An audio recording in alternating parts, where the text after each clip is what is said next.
Hello everyone. So we are back with another video from our drainage chapter. So up to the fifth part we have completed studying about the Himalayan rivers. So from this part we are going to start the peninsular rivers. Okay.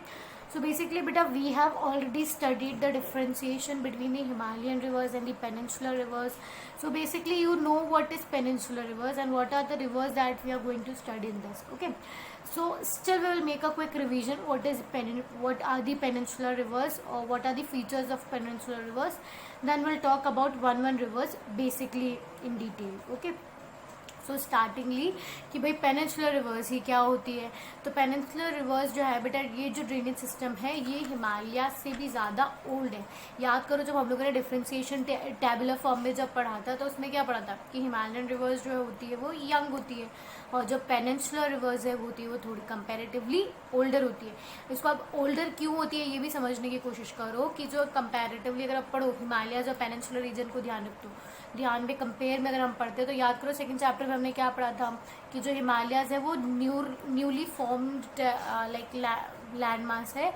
ठीक है, physiographic division है, पर comparatively जब हम peninsula को पढ़ते तो वो काफ़ी टाइम पहले ही बन गया था, है ना पेनिनसुला. तो इसीलिए जो यहाँ पे रिवर्स ओरिजिनेट हो रही है वो भी क्या होगी, एज में एल्डर होगी age compare to the Himalayan rivers. Okay, most of the rivers originate from western ghats. Yes, it is a feature of peninsular region. हमने याद करो पेनिनसुलर रीजन में एक तरफ वेस्टर्न घाट्स पड़े थे तो एक तरफ ईस्टर्न घाट्स पड़ा था, है ना.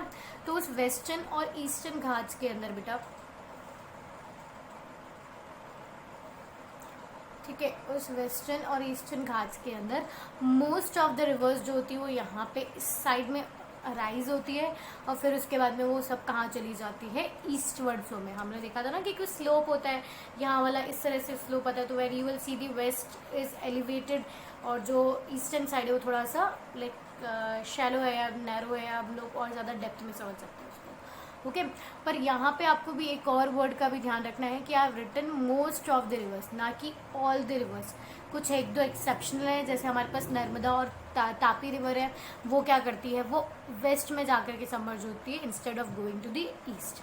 ओके, तो अब ये क्यों होता है, क्या होता है, कैसे कौन कौन सी रिवर्स किस तरफ फ्लो कर रही है, कहाँ उनका राइज हो रहा है, ये सारी हम लोग आगे पढ़ने वाले हैं.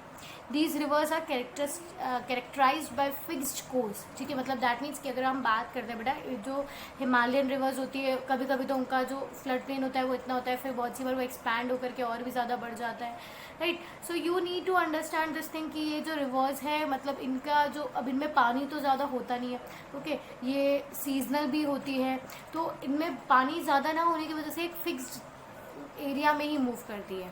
Okay, there is an absence of meanders. Meanders हमने बोला था ना कि ये जो मूव करती जाती है, तो ये मूवमेंट जब ये कब होता है बेटा, जब पानी मियांडर्स का फ्रेम होते हैं कभी भी कि जब there you will find like lot of water, और जो वाटर है वो आराम से मूव करता हुआ फ्लो करता रहता है. ओके, पर यहाँ पे वाटर ज़्यादा नहीं होगा इसलिए यहाँ पे कोई भी मियांडर्स फॉर्म नहीं होंगे. Small drainage basin, you know that because of lack of water. And non perennial flow of water. Non perennial भी बता चुकी हूँ कि ये throughout the year flow नहीं करती है ये रिवर्स, जब इनको मतलब like due time of heavy rainfall ये फ्लो करती है.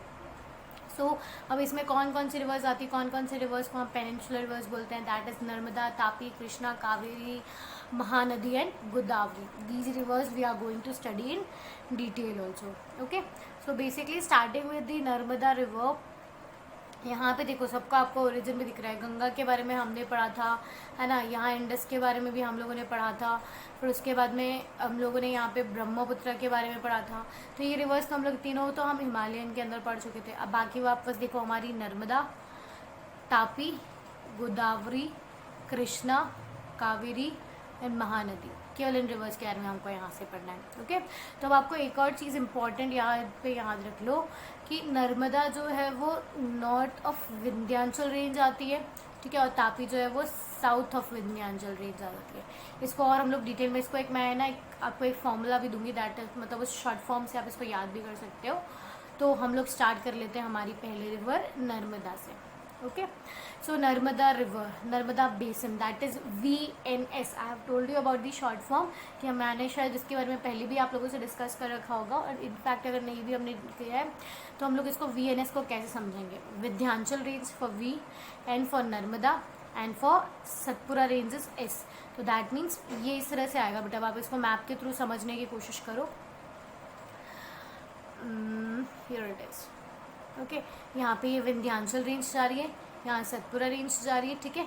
और ये इसके बीच में फ्लो हो रही है हमारी नर्मदा रिवर, और इसके जस्ट सतपुरा रेंज के बिलो में कौन सी है, ताप्ती रिवर, है ना। तो आपको ये फर्स्ट पॉइंट याद हो गया, इसका बहुत इजीली समझ में आ जाएगा आपको कि ये रिवर जो है मतलब इसके नॉर्थ में है विंध्याचल रेंज और साउथ में है सतपुरा रेंज। ओके, ये बहुत इंपॉर्टेंट है, देखो आगे भी इसका एक क्वेश्चन बनने वाला है। ओके, तो राइजेज इन अमरकंटा हिल्स, ये चीज़ भी आपको समझ में आएगी। सबसे पहला ही पॉइंट हमें क्या याद करना है कि ये कहाँ पे इसका राइज हो रहा है, अमरकंटा हिल्स। देखो इसके अंदर अगर आप स्टेट से समझने की भी इसको कोशिश करोगे तो ये अमरकंटा हिल्स बेटा यहाँ पर है, ठीक है, यहाँ पर।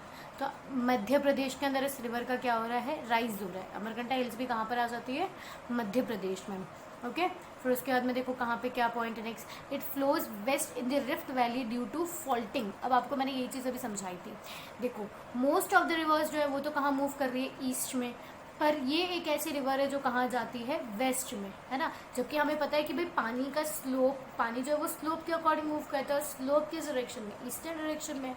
फिर भी हमारी नर्मदा रिवर जो है वो वेस्ट में मूव करती है। क्यों? क्योंकि this river flows in rift valley. ये चीज़ हम पहले भी बात कर चुके थे। अब रिफ्ट वैली क्या होता है, फॉल्टिंग क्या होता है, due to faulting. Rift valley जो फॉल्टिंग एक्टिविटी की वजह से बनी थी, याद करो जब हम लोगों ने फॉल्टिंग पढ़ा था, फॉल्टिंग मतलब डाइवर्जेंट, कन्वर्जेंट, ये सारी बाउंड्रीज, ट्रांसफॉर्म बाउंड्रीज जब हमने पढ़ा था, है ना। तो उसमें हम लोगों ने एक पढ़ी थी फॉल्टिंग एक्टिविटी। फॉल्टिंग एक्टिविटी के अंदर क्या होता है, जैसे ये लैंड मास है, मानो कि ये दोनों लैंड मास है ना। ये दोनों लैंड मास क्या होते हैं, एक दूसरे से रिपल्स कर जाते हैं या दूर हो जाते हैं, ठीक है। अब अगर ये दूर हो गए तो मानो एक लैंड मास तो यहाँ आ गया और एक लैंड मास यहाँ आ गया, तो इसके बीच का जो सरफेस है वो क्या फॉर्म कर लेगा, रिफ्ट वैली फ्रेम कर लेगा। ओके, समझ में यहाँ पे, यहाँ इसको आप समझोगे कैसे, और समझोगे कि कैसे रिफ्ट वैली यहाँ पे डेवलप हो रही है, ठीक है। ये रिफ्ट वैली थी, मतलब ये एक लैंड मास था, कॉमन लैंड मास, ठीक है। इसमें डिवीजन आ गया। अब उस डिवीजन की वजह से एक वहाँ शिफ्ट हो गया और एक यहाँ इस तरफ शिफ्ट हो गया। तो जो दोनों माउंटेन पीक्स, यहाँ भी एक माउंटेन रेंज बन चुकी है और यहाँ भी एक माउंटेन रेंज बन चुकी है, और उसके बीच में जो रिवर फ्लो कर रही है, बीच में जो वैली फ्रेम हुई है, वो कौन सी थी, हमारी रिफ्ट वैली। तो if we talk about this rift valley का अगर हम बात करते हैं तो उसके रिफ्ट वैली के नॉर्थ में कौन सी माउंटेन रेंज है, विंध्याचल रेंज, एंड साउथ में कौन सी रेंज है, Satpura range. This question I was talking to about कि एक और आगे क्वेश्चन आएगा VNS पे, VNS हमेशा याद रख लिया करो। नर्मदा के नॉर्थ में इस विंध्याचल, नर्मदा के साउथ में इस सतपुरा। वैसे रिफ्ट वैली भी आपको बहुत ईजिली इससे याद हो जाएगी। Okay, so coming when we are talking about the rift valley, this is also clear to you. Okay, it flows through deep gorge forming picturesque location. अब आपको इसमें समझ आता है कि बेटा जो नर्मदा रिवर है ना, ठीक है, इसमें लाइक बहुत, जब ये फ्लो करती है तो ये अपने साथ बहुत सारे ऐसे मतलब लाइक अट्रैक्टिव फीचर्स डेवलप करती करती मूव करती है। देखो सबसे पहले हमने स्टार्टिंग में भी एक बात की थी। अब यहाँ पे आपको देखने को मिलेगा कि जो नर्मदा रिवर है, like it has come out of, like आप इसको समझने की अमरकंटक हिल्स को ऐसे समझते कि मतलब ये एक माउंटेन था, ठीक है, ऐसे मतलब इस तरह का ऐसे ये माउंटेन था। अच्छा, एक और क्वेश्चन पहले इसको समझते हैं, इससे पहले हम लोग, अब आप लोगों ने किसी ने पूछा नहीं कि मैम ठीक है, अभी तक हम लोगों ने हिमालयन रिवर्स पढ़ी थी, मतलब आप लोगों के बहुत से लोगों को पूछोगे तो कैसे, ऑफ कोर्स मतलब दिमाग में तो आया होगा ना ये क्वेश्चन कि मैम हिमालयन रिवर्स तो थी, वो ग्लेशियर्स थे, तो ग्लेशियर्स से मेल्ट होकर के उनको पानी मिल गया था।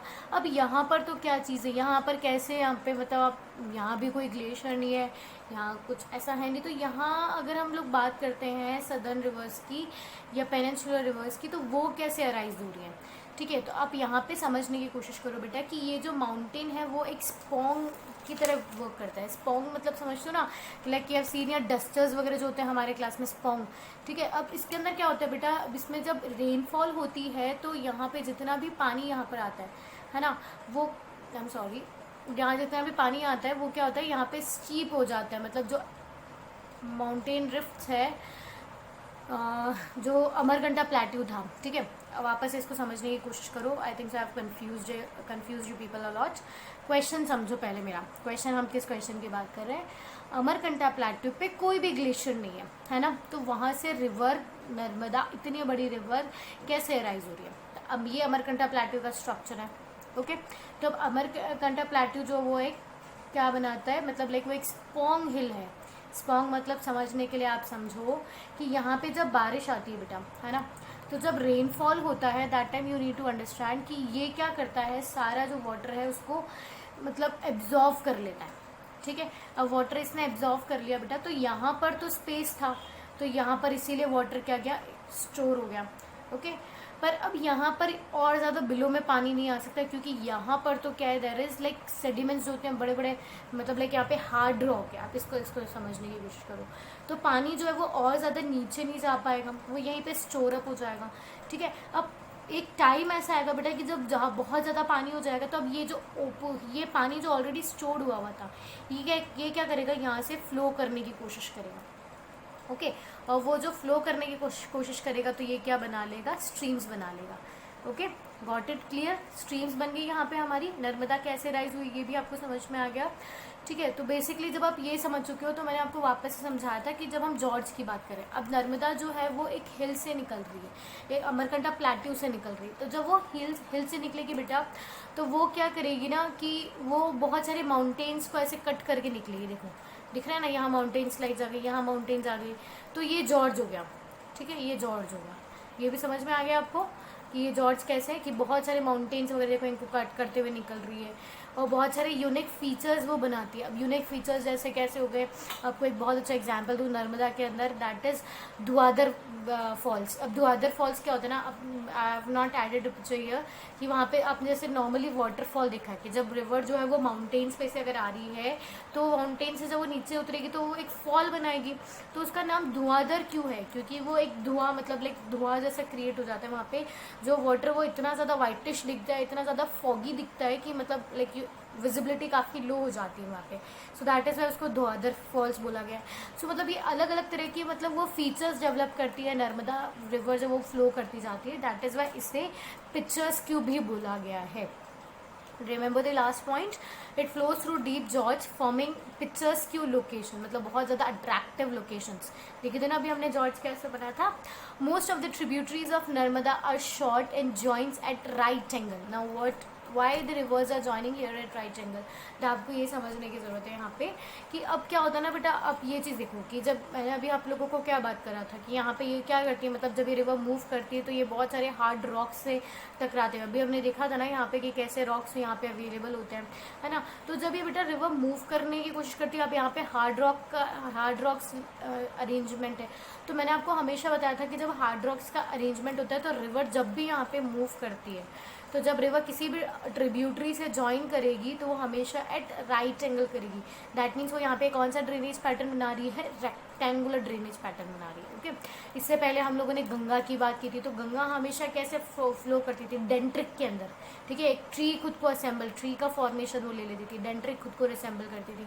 पर वहीं पे नर्मदा जो है वो फ्लो करती है हार्ड रॉक सरफेस पे, एंड हार्ड रॉक सरफेस पे अब हार्ड रॉक्स होते हैं तो उसको ब्रेक करके मूव करना ईजी नहीं होता है, इसलिए यहाँ पे जो रिवर्स मूव करती है वो राइट एंगल पे एक दूसरे के साथ ज्वाइन होती है, ओके। तो दैट इज़ वाई वो एक रेक्टेंगुलर पैटर्न में यहाँ पे डेवलप कर रही है। अब now these rivers flow in parts of Madhya Pradesh and Gujarat. I have already told you this thing, ठीक है। मध्य प्रदेश देखो, ये रहा मध्य प्रदेश और ये रहा गुजरात, और फिर वहाँ से फाइनली ये मध्य प्रदेश और गुजरात, पहले मध्य प्रदेश में अराइज हुई, फिर फ्लो करते करते गुजरात पहुँची, और गुजरात से फिर ये कहाँ से मर्ज हो जाएगी, into the Arabian sea, okay. बेटा मोस्ट ऑफ द रिवर्स तो अराइज होती है वेस्टर्न घाट से, but we will have an exceptional, that is Narmada and Tapi, जो अराइज होकर के वेस्टवर्ड फ्लो के अंदर फ्लो करेगी, ओके। ये भी हम लोग देख चुके थे, इसके बारे में भी हम लोगों ने देख लिया था। अगर आपको कोई भी किसी भी तरह का डाउट है कि मैम कहाँ कौन से स्टेट्स में कैसे मूव कर रही, तो यहाँ पर देख लो बेटा, यहाँ पर इसका अराइज हो रहा है, यहाँ से फ्लो करती करती मूव हुई, फाइनली गुजरात में एंटर करा, फिर वहाँ से ले गई कहाँ पे, अरेबियन सी के अंदर, okay. Just a minute,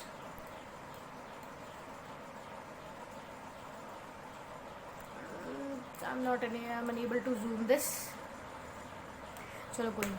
so you have remembered, मतलब लाइक बहुत अच्छे से समझ में आ गया होगा नर्मदा रिवर का कोर्स।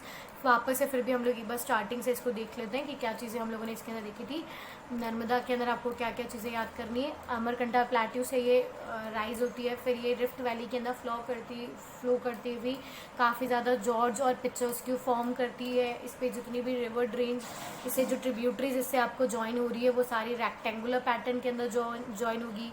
ठीक है। और ये मेजर कौन से स्टेट्स के अंदर रन कर रही है? मध्य प्रदेश एंड गुजरात में रन कर रही है। Okay, so that's it for today, and tomorrow we are going to study about the Tape river.